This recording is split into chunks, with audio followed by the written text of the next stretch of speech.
My name is Keisha Brown Amori. I'm a holistic consultant. Hi, I'm Faith Bino, and I am from Syncretic Wellness, founder and owner of a wellness company that does culture change work with individuals and organizations through the intersection of diversity and wellness. You got something big that's coming up. What's coming up? I am headed to the ATL. I'm going to Atlanta to present for the first time at a national conference. It's called the CL Exchange, hosted by CASEL, the Collaborative for Academic Social Emotional Learning.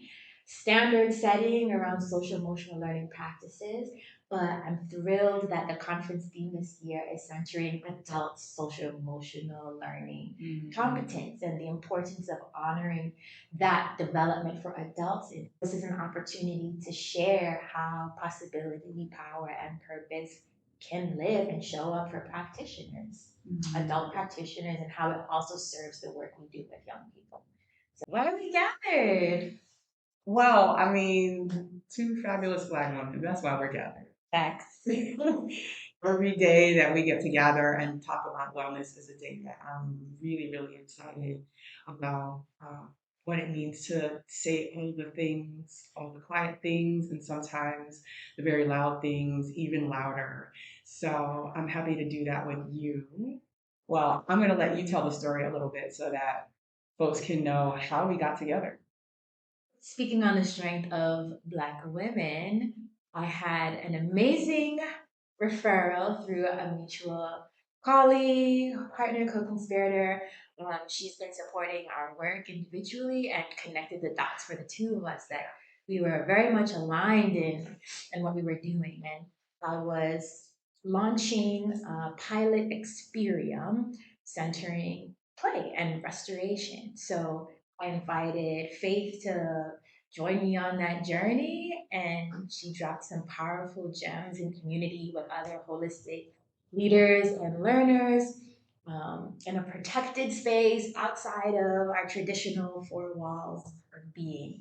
And I'm just honored that since that time, nearly a year ago, we are continuing to deepen our practice and find the through line in how we work together and support other practitioners.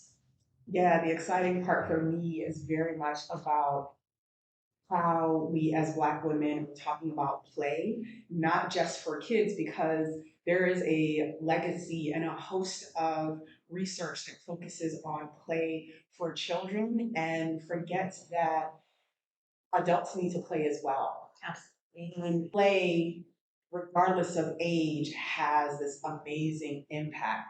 There is research about play for adults, but I think the more that we can bring that to the forefront, and that allows us to then also have the question around how we value labor and how we value our own labor and work as people of color in a world that has attempted to define it and has been very cruel in many ways for how it has defined it and has left us little space to play, as well as now taking the time to have to remember what play is for us and to begin to further expand that definition.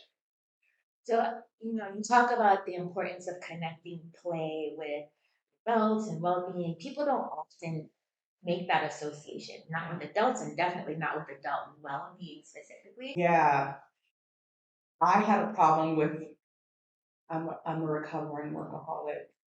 Sometimes I fall off the wagon as well. And I use some of those words very explicitly. I know that it is within the language of like substance abuse and addiction. And like one of my first jobs was in addiction. And so when I look and at my relationship to work, sometimes I realize that it is very much, I am used to this definition of work. And as I got older, I realized I needed to think about play in a different way and remind myself I grew up in love with play. I grew up playing in the streets of Brooklyn and Barbados in both countries. And all the way through college, I ran, which is also a form of play, right? Like structured sports is also a form of play. And what that meant to me was also really, really important to begin to remember, but then adapt what that could look like with each new phase and stage of my life because your body needs something else. So I became a yoga teacher and I started doing yoga therapy and integrative therapy and just wanting to engage other Black people. When I was living in Washington, D.C., the one place that I knew I had a captive audience was the church. And I was at a progressive Black church that said, yes, let's help create space for people to play. And they had a whole sports ministry. And the moment I said I was a yoga teacher, they gave me resources to begin to engage people in a way that was just fun and it expanded from there. That's beautiful. What a journey. I'd love to hear more about this relationship between play and resilience and just the function it plays in restoration for adulthood and Mm, what you found on your journey to connecting these dots. yeah, yeah. In the beginning of that more formal exploration of play, the moment I started doing it within the church setting, I felt the responsibility of understanding it a little bit more because it is physical. Play is it supports your physical health, your emotional and mental health, and your spiritual health. So doing it at that starting point within the church was great, and I was doing it in these other places. But I purposely then went to divinity school to look at that intersection of integrative health and spiritual formation. And within that space, there is this amazing opportunity that I think more and more people are looking at, right? Like through a spiritual lens, whatever that looks like. So it's not just Christian, and I would be remiss to say that I'm not just looking at this from a Christian perspective. It is what are the tools, what are the toys that we begin to engage with that allows us to begin to remember the joy that we had when we played as a child, or the joy that we had in these moments, in these epochs of time that shifts how our body feels. We oftentimes remember the trauma or the challenging moments. And there's such an opportunity to begin to do the same kind of imprinting around joy. To me, that's crucial to resilience. We know that there is genetic imprinting around trauma over generations, but what that looks like to find that imprinting of joy and happiness over generations. So the body's not going to do one without the other. We live in a space where we don't know everything about our body. We're continually looking. And I think part of resilience is what are these kinds of um, mechanisms and techniques that have been around for thousands of years. And they look a little different depending on age group. One of my favorite ones um, within mind body work is like shaking, right? And you do this kind of like shaking thing throughout your body.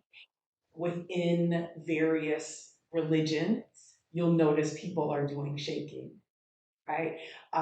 Especially within some of the Yoruba practices, as well as within the Black church when people are catching the Holy Ghost, right? Now, let's also back that up all the way to what I translate to the hokey pokey. Yeah.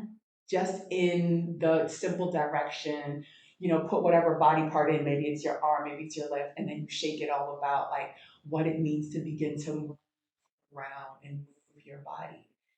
Those things are tools that we've used, within the hush harbors, through enslavement, within the marches, through um, civil rights movements, and even now within all of the practices that people are using as they move through resistance.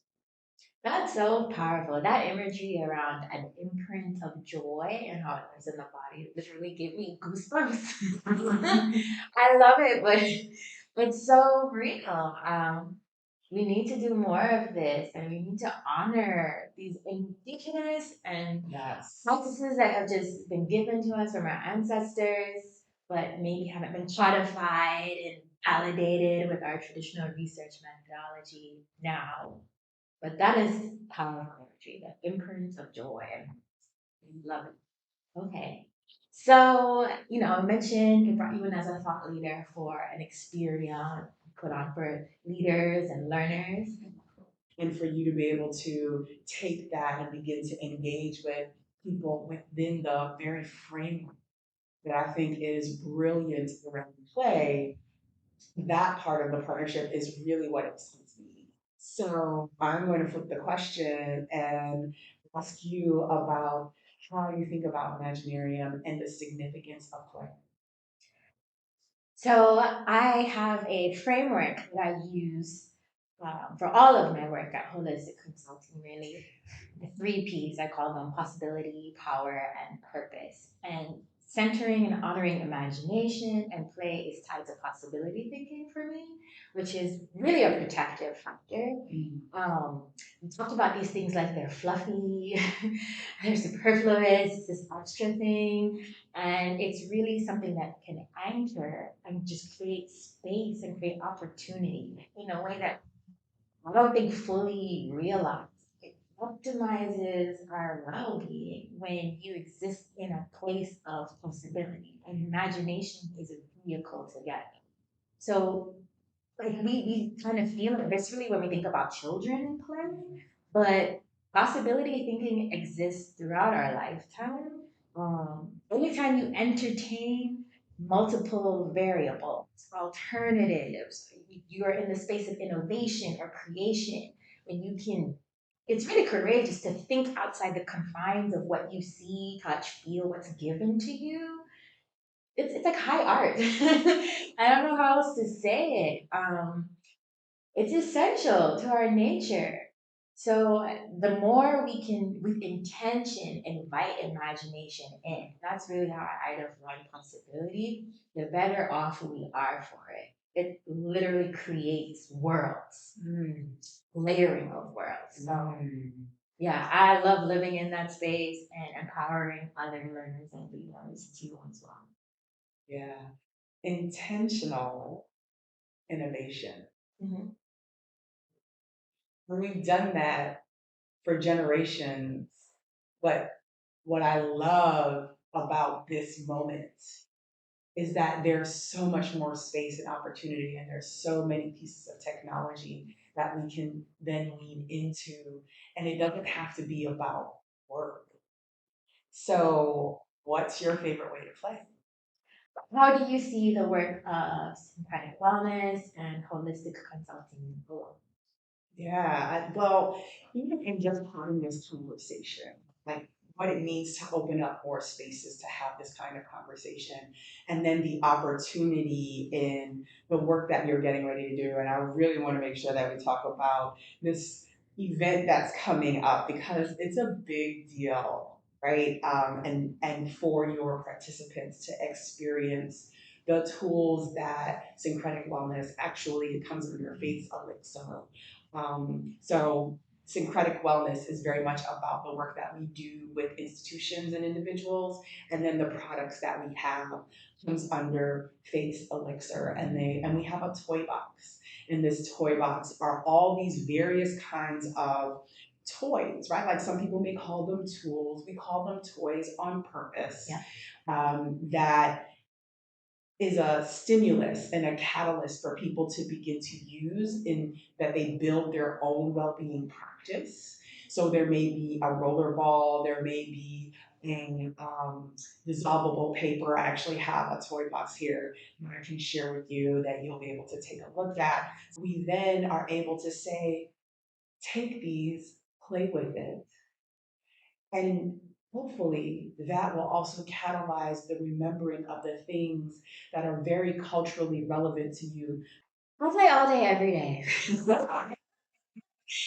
Um, I think in a way that might feel more tangible, I'm a proud West Indian American, and I'm a footer. I love the carnival tradition. To me, that was maybe a gateway to embrace play in adulthood. If that makes sense, you're putting on costumes, you're listening to music, you're outside, you're connecting with community, people you don't know become family instantly. Yes. It's a way of freeing up. So that lives in my body and my spirit 24/7, 365 days a year.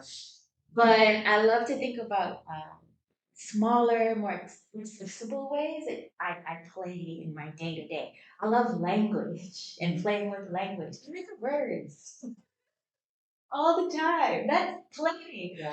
And it's become almost a signature artifact of self, if you will. Like I had a car with the model Suzuki. To me, it made sense to call it zucchini, kind of just extending from Suzuki. And now everybody knows my car is zucchini. And the fact that I called it that in my family, my friends' space, they refer to my Suzuki as zucchini. That's engaging in play. It adds just a little bit of levity to the day.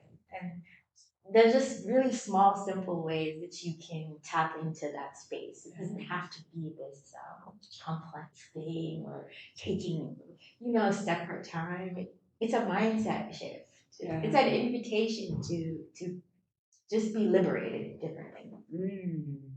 So when you think about your gift of sharing play with others, what is your top three things you want them to leave with? Vulnerability.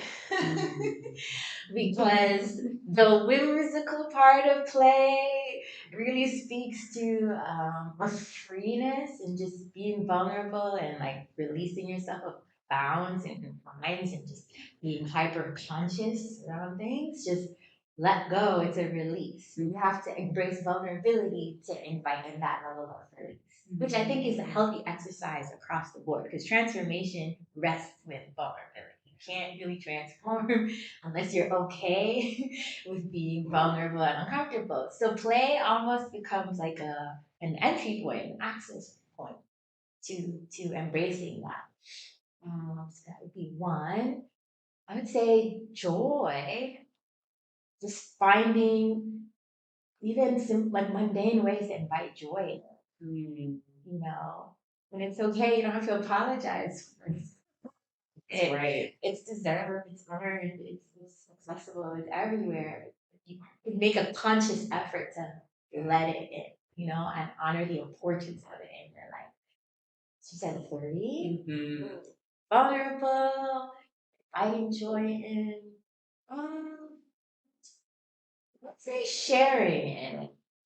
You can absolutely play independently, but it's at a different level when you're laughing and your joy is like shared with other people and you're sharing space around that. It amplifies it. So look other people in when you're engaging in it.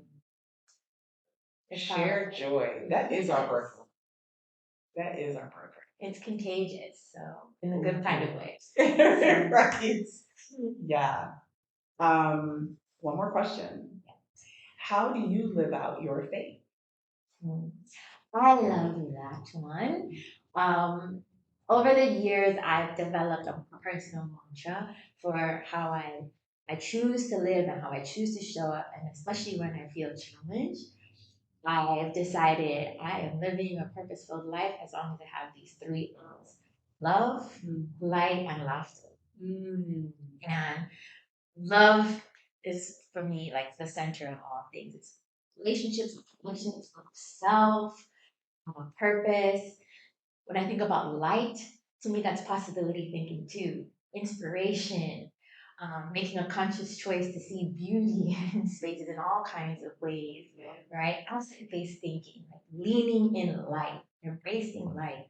And laughter, that's the joy piece. So you may not have everything all figured out. You may be up against the wall with all kinds of challenges. However, if you have those three things, love, light, and laughter, you are good. If you perish and you transcend this earthly existence tomorrow, you can say you are living with love, light, and laughter. Whatever point you transcend, that is a life well lived, fully lived, richly lived. I kind of apply that to all of my spaces, personal, professional, the intersection, love, light, laughter. Invoke it, seek it out, recreate it, share it. That's how I live my faith. And I love the intentional conversation to call, especially in the aftermath of this pandemic thing. It's been a really challenging time for all educators or anyone in a space where you are really sustaining population of people, right? Yeah. So we have to be very careful, very intentional about on an ongoing basis restoring so we can continue to show up as hard as we do for the communities we serve. So I'm proud to share space in the stage with other like-minded, passionate practitioners. Yeah, I'm ready for it. So if you're in Atlanta, come find me. Holler at your girl. Possibility, power, and purpose, and living through it as we play to find our joy, our love, our light, and what was the third one? Laughter. Yes. Thank you. I am so glad we had this conversation.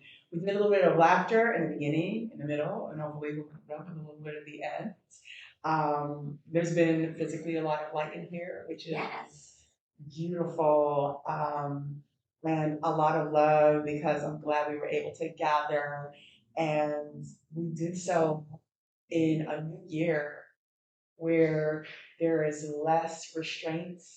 We're moving into the endemic, but we met in the midst of the pandemic. Well, it's still a pandemic.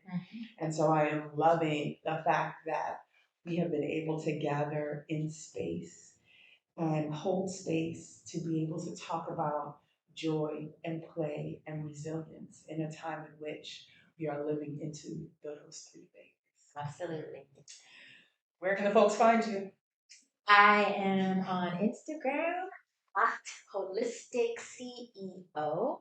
You can follow me there to follow my journey. This is an ongoing journey, and I'm very intentional about my work being communal work and honoring the force of like-minded people, like in the work, in the weeds, in the trenches.